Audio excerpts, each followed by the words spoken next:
Hello YouTube. This is a tobacco pipe review on Drew Estate Central Park Strole. There you go. Personally, I'd never heard of this brand before. And when I did some research on this, I found that they are predominantly known for selling cigars rather than pipe tobacco. When I went looking for reviews on Central Park Strole on YouTube, I found that just for Drew Estate's pipe tobacco period was rather limited. On the container, it says, "We really cherish the days when we stroll through Central Park on a lazy summer afternoon." Excuse me.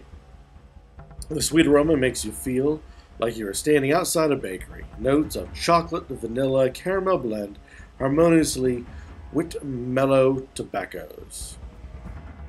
Actually, that might be a typo that they have there. Wit. I would presume would say with. But anyways, when I read that, it caught my eye. I myself like aromatics.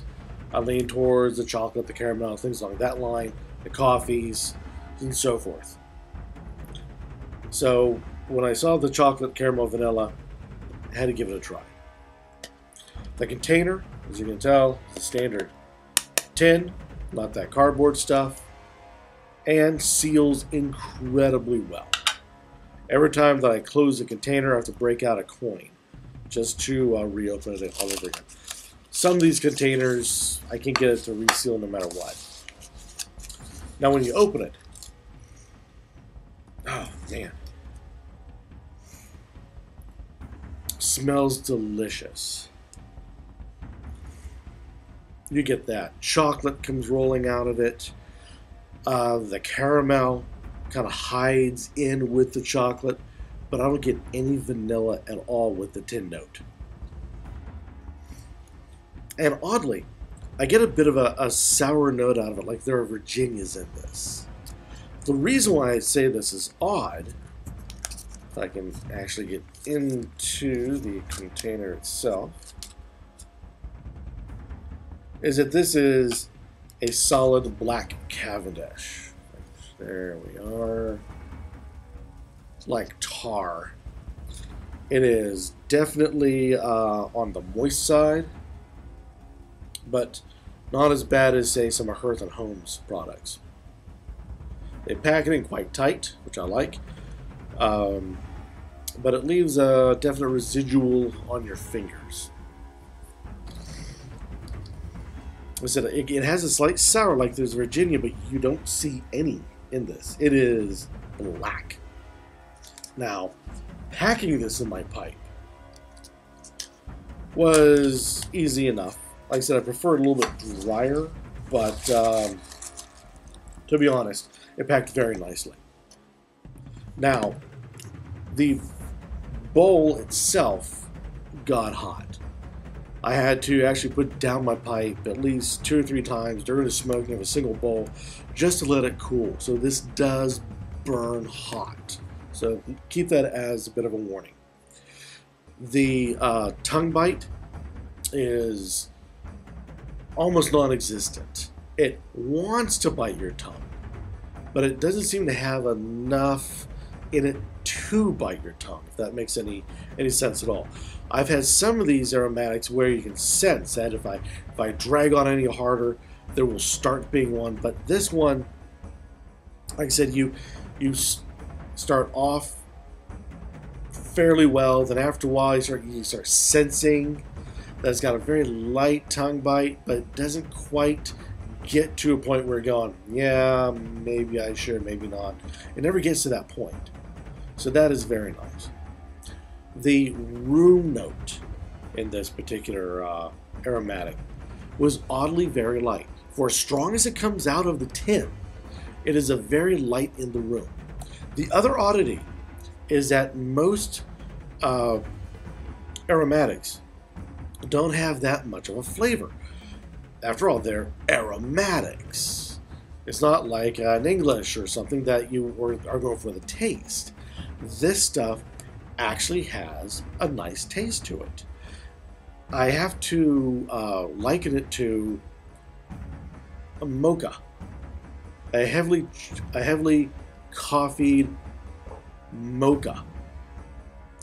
The vanilla was, there were traces of it in the taste, but it's predominantly this chocolate caramel blending together, giving me the sense, with their combined bitterness of the actual tobacco, of a coffee, which I found quite pleasant. I like coffees.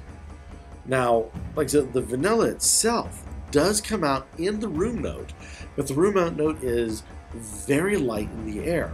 So I wouldn't call it a disappointment. I wouldn't even call it a highlight. It's more along the lines of that it's hidden in there.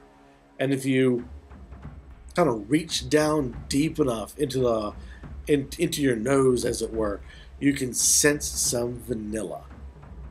The caramel and the chocolate blend together very nicely. So if you're into these types of aromatics that are more not on the fruity end, not on the spicy, but have a body to it, I really do recommend this. But don't be distraught over the fact that the room note isn't very strong. It's quite faint. I asked those around me what they thought about it, and they actually sort of looked at me wondering if I was even smoking a pipe, let alone if there was something in the air. Now, I myself, when I tried a second bowl of this, before I gave this review, I was at my place giving it a puff, and I could definitely smell it in the room. It had a smell of a heavy coffeed mocha. So I'm not sure if those around me just weren't paying attention, or maybe the room was too big. I don't know. To each their own on how their noses work. So give it a try. I myself am actually chucking this up as one of my favorites for this year. I don't know if it would be it's not number one, but this is a very nice blend. The cost is a little higher than what I've spent in the past for aromatics, especially a good aromatic, but it's worth that price. Now, because of that, and I tend to be a bit on the cheap side, I would smoke this every once in a while, but it would definitely be in rotation for tobaccos to be smoked for that month. Give it a try. Let me know what you think. Let the rest of the pipe community know what you think of Drew Estates. There's just not a whole lot of reviews on the Drew Estates pipe tobaccos, so it would be nice to see more out there. Until I hear from you again, or until you see me again, keep on smoking.